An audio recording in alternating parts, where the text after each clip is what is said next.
Hello! మా video నచ్చిందా? వెంటనే లైక్ అండ్ కామెంట్ చేయండి. ఇంకా మా ఆంధ్ర విలాస్ మూవీ న్యూస్ ఛానెల్‌కు సబ్స్క్రైబ్ చేసి నూతన వీడియోల కోసం బెల్ ఐకాన్‌ను క్లిక్ చేయండి. దుల్కర్ సల్మాన్, భాగ్యశ్రీ బోర్సే నటించిన 'కాంతా' సినిమా విడుదలకు సిద్ధమవుతోంది. ప్రమోషన్లలో భాగంగా భాగ్యశ్రీ చేసిన కామెంట్స్ వైరల్ అయ్యాయి. 'కాంతా' ఆడిషన్స్ సమయంలో రానాకు తన లుక్ టెస్ట్ నచ్చలేదని, కానీ డైరెక్టర్ నమ్మకం ఉంచారని ఆమె తెలిపింది.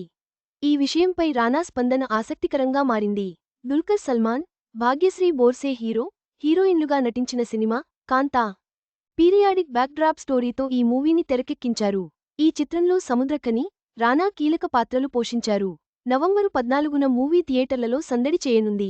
ఈ సినిమా ప్రమోషన్లలో భాగంగా మేకర్స్ ట్రైలర్ రిలీజ్ చేశారు. ఈ సందర్భంగా ఈవెంట్కు హాజరైన కింగ్డమ్ హీరోయిన్ భాగ్యశ్రీ ఆసక్తికర కామెంట్స్ చేశారు. ఈ మూవీ ఆడిషన్ కోసం చెన్నైకి వెళ్లానని తెలిపింది. అయితే రానాకు నా లుక్ టెస్ట్ నచ్చలేదని భాగ్యశ్రీ బోర్సే తెలిపింది. అమ్మాయి భాగ్య చాలా బాగుంది, కానీ యాక్టింగ్ పరంగా తెలియదు అని రానా అన్నారు. కానీ డైరెక్టర్ సెల్వరాజ్ నాపై ఫుల్ కాన్ఫిడెన్స్తో ఉన్నారని తెలిపింది. లుక్ టెస్ట్, డైలాగ్స్ చెప్పిన తర్వాత నన్ను సెలెక్ట్ చేశారని భాగ్యశ్రీ బోర్సే వెల్లడించింది. ఈ మాటలు విన్న రానా, ప్రతిసారీ నేను విలన్ ఎందుకవుతానో నాకే తెలియదంటూ నవ్వుతూ అన్నారు. మొత్తంగా భాగ్యశ్రీ బోర్సే 'కాంతా' సినిమా ఆడిషన్ల గురించి చేసిన వ్యాఖ్యలు రానా స్పందన సినిమాపై మరింత ఆసక్తిని పెంచాయి. ఈ ఆసక్తికరమైన సంఘటనలు సినిమా ప్రమోషన్లకు బాగా ఉపయోగపడుతున్నాయి.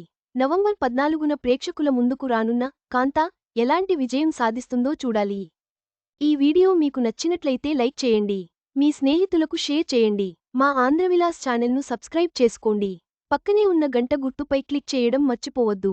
తాజా సినిమా వార్తల కోసం ఆంధ్రవిలాస్.net చూడండి.